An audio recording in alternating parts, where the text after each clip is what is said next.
Hola, muy buenas tardes a todos. Su servidor y amigo, el licenciado José Gerardo Montiel Aguirre. El día de hoy vamos a tocar un tema en materia fiscal en respuesta a algunos comentarios, algunos correos que nos han dirigido respecto a la cuestión de ver qué está sucediendo con las reformas fiscales referente a las facturas apócrifas o aquellas facturas que se utilizan y se compran para algunas operaciones para poder justificar los ingresos o egresos para poder abatir impuestos, lo cual incurre obviamente todo un delito, de los cuales la gente obviamente pues, está muy interesada, sobre todo por las reformas que ha habido en esta materia y que realmente están mermando mucho y creando mucha preocupación al efecto por este tipo de operaciones. Al efecto hay que destacar que las reformas no van en contra de todos los contribuyentes, no van ni ponen en riesgo a cualquier contribuyente, ni mucho menos a un contribuyente cumplido. Estas reformas van muy dirigidas y van en contra de los que venden y compran comprobantes que amparan, llamándole las operaciones inexistentes. Va dirigido a ellos. Es muy puntual la reforma, eh, y vamos a ver por qué. Esto hay que aclarar que no pone en riesgo a cualquier contribuyente porque, ¿qué nos dicen los artículos 108 y 109 del Código Fiscal de la Federación? El 108 nos dice que quien con uso de engaños,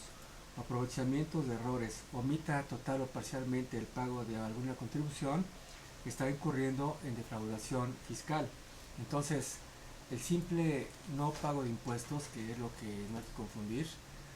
no es defraudación fiscal. Solamente cuando yo en mi declaración hago uso de engaños eh, para obtener resultados de pagar menos impuestos, entonces eso es defraudación fiscal. Lo del 109, fracción 1 y cuarta, nos dicen que son delitos equiparables a la llamada defraudación fiscal. Por ejemplo, cuando cuando se consignan en las declaraciones deducciones falsas o ingresos menores a los realmente obtenidos, obviamente para pagar menos impuestos. Entonces, si uno al llenar sus declaraciones de impuestos consigna deducciones falsas, es decir, tuvo deducciones de cierta cantidad, pero para pagar los impuestos consigna cantidades mayores, entonces eso es consignar deducciones falsas en una cantidad que no es la verdadera. O bien, si en las declaraciones se obtienen ciertos ingresos, pero para pagar menos impuestos consignan impuestos menores a los realmente obtenidos, entonces en esos casos sí se incurre en declaración fiscal de la llamada declaración fiscal equiparada. Y la fracción cuarta nos dice cuando se simulen uno o más actos para obtener un beneficio indebido en perjuicio del fisco federal. Eso es el uso de facturas falsas para amparar operaciones falsas, es decir, no existentes, porque el 69 del Código Fiscal nos dice que el uso de comprobantes fiscales que amparan operaciones inexistentes son actos jurídicos simulados. Entonces, cuando yo hago uso de este tipo de comprobantes, estoy simulando actos o contratos con el fin de obtener un beneficio que, un beneficio indebido en perjuicio de quién, en perjuicio de autoridades federales, del fisco federal y pagar menos impuestos. Entonces, estos son los delitos que cuando el monto de lo defraudado excede de 8 millones de pesos son considerados como delitos de delincuencia organizada. Pero hay que hacer una aclaración. La simple defraudación fiscal no va a ser considerada como delito de delincuencia organizada porque la ley federal contra la delincuencia organizada es muy clara al señalar, al precisar y al decir que se necesitan tres o más personas que organizados de hecho de manera permanente reiterada garanticen, hagan esas conductas. Ahora, si una persona presenta una declaración en la que se manifiestan ingresos menores a los realmente obtenidos y la presenta, no es delincuencia organizada, porque no hay más de tres o más personas participando y porque no se hace de manera organizada, reiterada o permanente. Pero cuando se hace uso de comprobantes que amparan el uso de operaciones inexistentes, esa conducta además es reiterada, entonces ahí sí puede haber delincuencia organizada, porque cada mes, por ejemplo, mes a mes, haces uso de comprobantes que amparan operaciones inexistentes. Entonces, ya no digamos cada mes, sino años. Entonces es evidente que entonces ahí sí hay defraudación fiscal por tratar de comprobar operaciones inexistentes y se manifiestan en declaraciones. Se logran resultados, obviamente, de pagar menos impuestos y entonces ahí además están participando los que están vendiendo los comprobantes y dos, los que los están expidiendo, porque en ese caso hay que recordar que los dueños de ese tipo de negocios que amparan operaciones inexistentes no son los contribuyentes que emiten los comprobantes, sino personas físicas, sino tampoco son socios de las personas morales que emiten ese tipo de comprobantes. Son personas distintas, o sea, los llamados prestanombres. Entonces estamos participando tres o más personas, es decir, el que lo expide, segundo, el que lo vende, tercero, el que lo deduce, y además la persona a la que le devuelven el dinero producto de esa compra, de ese comprobante que ampara operaciones inexistentes. Entonces ahí es cuando sí hay o habría delincuencia organizada, pero si el monto de lo defraudado exceda desde luego de 8 millones de pesos. Si alguien tiene un comprobante de que ampara una operación inexistente de 15,000 pesos o de 300,000 o de 900,000 pesos, no necesariamente se va a ser considerado como integrante de una asociación delictuosa organizada. Es posible, por otra parte, que sí, porque el artículo 109 bis habla de que no habla de un monto, y ahí sí se corre el riesgo de que si exhibe un comprobante que ampare operaciones inexistentes pueda considerarse como miembro de la delincuencia organizada, pero cuando se hace de manera permanente y reiterada. Esa es la gran diferencia y la gran característica. Porque se ha dicho y se ha manejado mucha información de que si por un error se tiene alguien un comprobante que salió en la lista de los comprobantes de contribuyentes que emiten comprobantes de operaciones inexistentes, ya se corre el riesgo de ser miembro de la delincuencia organizada, y esto no es así. Solamente cuando se haga de manera permanente, reiterada, y el SAT ha ayudado mucho a que se caiga en ese error eh, por spots o que se han lanzado, donde se han dicho que si por error se tiene uno un comprobante de operaciones que amparan operaciones inexistentes, entonces hay que acercarse a la autoridad, corregirse y aclarar la situación. Pero un comprobante que ampara una operación inexistente no se adquiere por error, obviamente se adquiere con conocimiento, con la voluntad. Es como, no puede haber más que un comprobante o que ampara una operación real o no la ampara porque es inexistente. No puede ser que por error se confundan. Entonces, no va dirigido a cualquier contribuyente. Solamente estas reformas van dirigidas a quienes hacen uso y a los que emiten ese tipo de comprobantes, y además cuando el monto de lo defraudado sea mayor a 8 millones de pesos. No todos están en riesgo, no todos son sujetos de persecución en ese sentido, cuando son contribuyentes cumplidos además, para que no tengan ese temor o ese terror, porque eso no va a suceder. Además, porque el artículo 108 y 109, esos no se modifican, esos siguen tal como están. Entonces, hoy por hoy, si un contribuyente omite con el uso de engaños el pago de una contribución, si un contribuyente presenta una declaración en la que manifestó deducciones falsas o una declaración en la que manifestó ingresos menores a los realmente obtenidos, eso ya es defraudación fiscal, y ya es defraudación fiscal equiparada actualmente, pero actualmente y desde hace muchos años. Entonces, no en todos los casos el SAT o Hacienda procede penalmente en contra de esos contribuyentes. No porque a la autoridad no le interesa estar llevando procesos penales en contra de todos los contribuyentes que incurren en esas conductas. No, sino que le interesa es el dinero, la recaudación fiscal de la autoridad hacendaria, recaudar y cobrar desde luego a los que no han pagado sus impuestos. Además cobrarles a los que han incurrido en conductas de evasión fiscal equiparada. Y hay todo un procedimiento además para realizarlo antes de llegar a la vía penal. Entonces, esto lo ha hecho la autoridad y lo va a seguir haciendo. No es que cuando entre en vigor la reforma los contribuyentes vayan directamente a ser afectados, sino que lo que va a pasar es que se va a seguir actuando de esta misma forma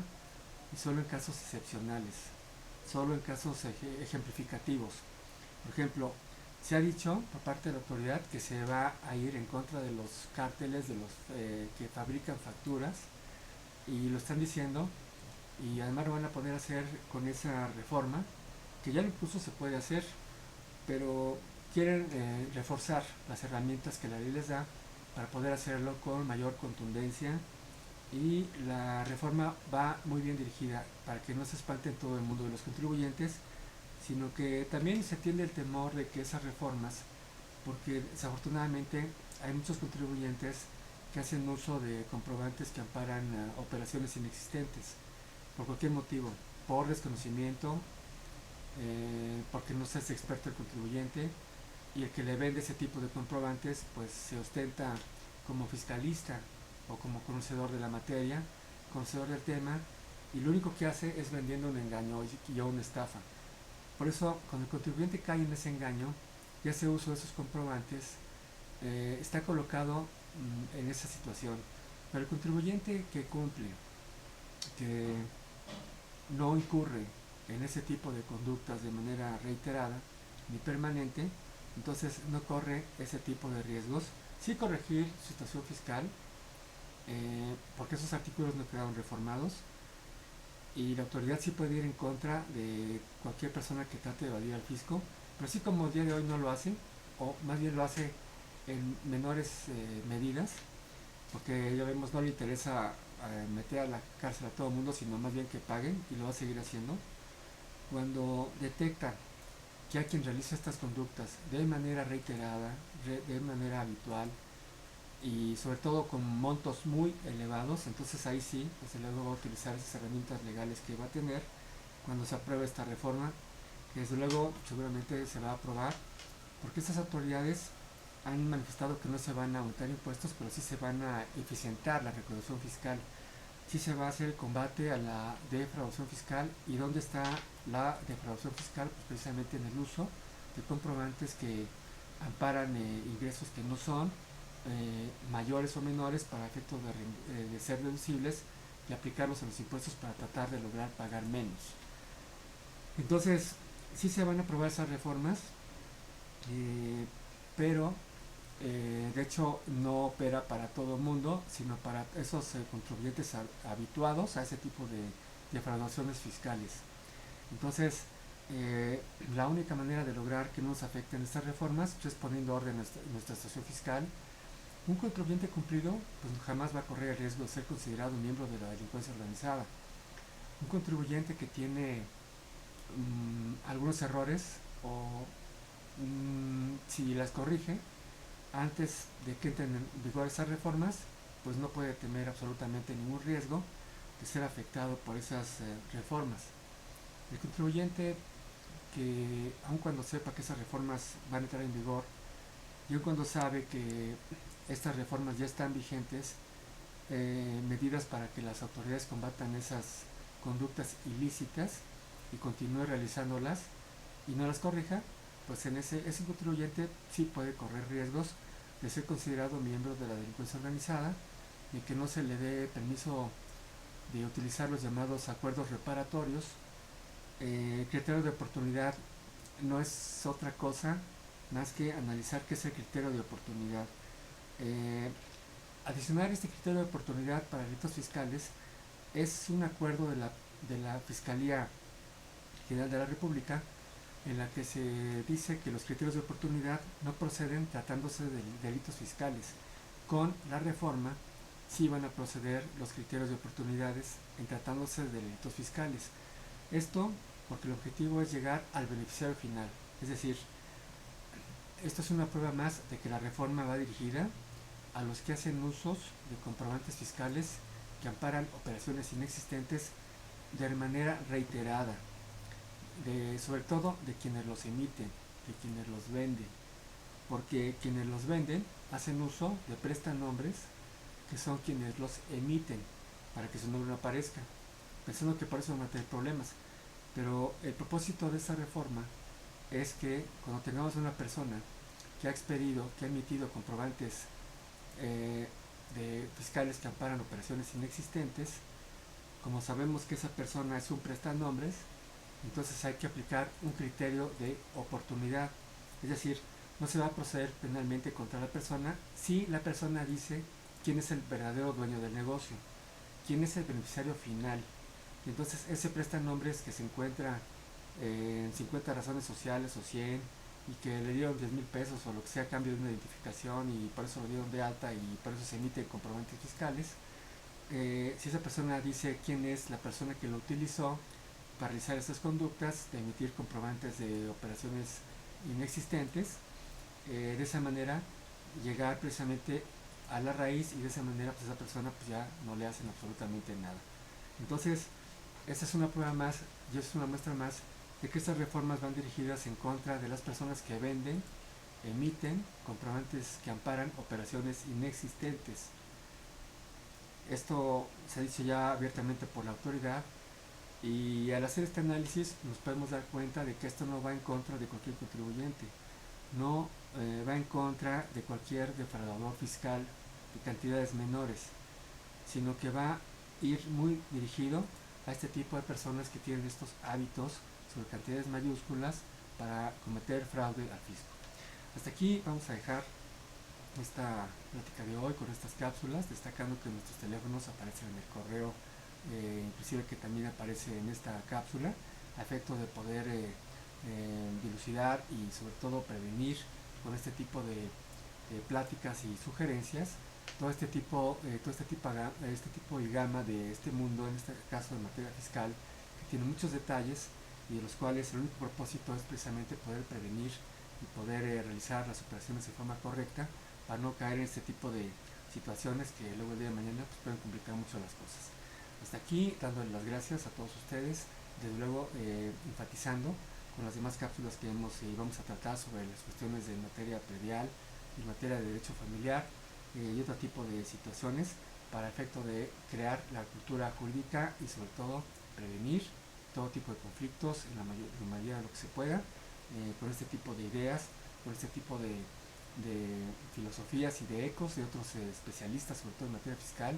en donde estamos realmente siendo enfáticos y repitiendo todo este tipo de prevenciones a efecto de poder servir y ser más eficientes y sobre todo prevenir problemas a futuro. Muchas gracias a todos y muy buenas tardes.